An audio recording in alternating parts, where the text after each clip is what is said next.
Britain ప్రధానమంత్రిగా ఎన్నికైన Rishi Sunak ఎంత ఎత్తుకు ఎదిగినా భారతీయ మూలాలను మర్చిపోలేదు. బ్రిటిష్ హౌస్ ఆఫ్ కామన్స్ సభ్యుడిగా భగవద్గీతపై ప్రమాణం చేసిన రిషి సునాక్ హిందూ మూలాలను ఎప్పటికీ మర్చిపోనని ఇప్పటికే చాలాసార్లు ప్రకటించారు.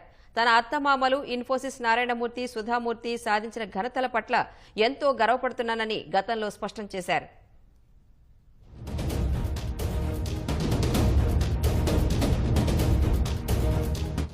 హౌస్ ఆఫ్ కామన్స్ లో భగవద్గీతపై ప్రమాణం చేసిన వ్యక్తి, తాను హిందువునని సగర్వంగా ప్రకటించుకున్న వ్యక్తి,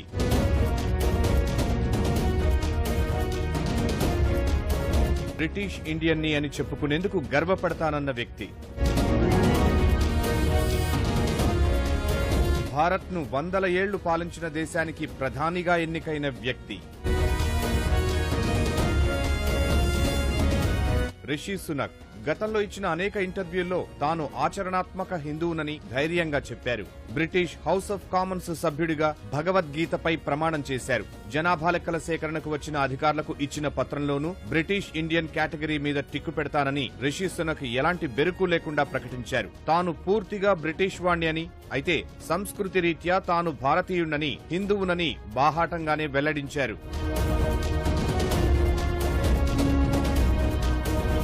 తాను బీఫ్ తిననని, అది తినకపోవడం వల్ల తనకు ఎప్పుడూ ఎలాంటి సమస్య రాలేదని రిషి సునాక్ వెల్లడించారు.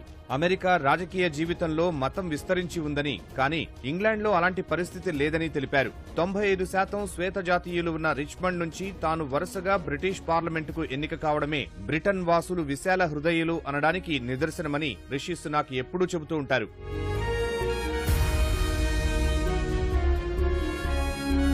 2009లో ఇన్ఫోసిస్ నారాయణమూర్తి, సుధామూర్తి కుమార్తె అక్షతకు రిషితో వివాహం జరిగింది. భర్త బ్రిటన్ ఆర్థిక మంత్రి అయ్యాక కూడా అక్షత బ్రిటిష్ పౌరసత్వం తీసుకోలేదు. దీనిపై విమర్శలు చెలరేగడంతో రిషి సునాక్ సూటిగా సమాధానమిచ్చారు. తన భార్య నిర్ణయాలు, ఇష్టాలను తాను గౌరవిస్తానని, ఆమె భర్త ఆస్తి కాదని స్పష్టం చేశారు. తన అత్తామామలైన ఇన్ఫోసిస్ నారాయణమూర్తి, సుధామూర్తిలు సాధించిన ఘనత పట్ల తాను ఎంతో గర్విస్తున్నానని రిషి సునాక్ స్పష్టం చేశారు. బ్రిటన్లో వేలాది మందికి ఉపాధి కల్పిస్తున్న సంస్థల్లో ఇన్ఫోసిస్ కూడా ఒకటని గుర్తు చేశారు.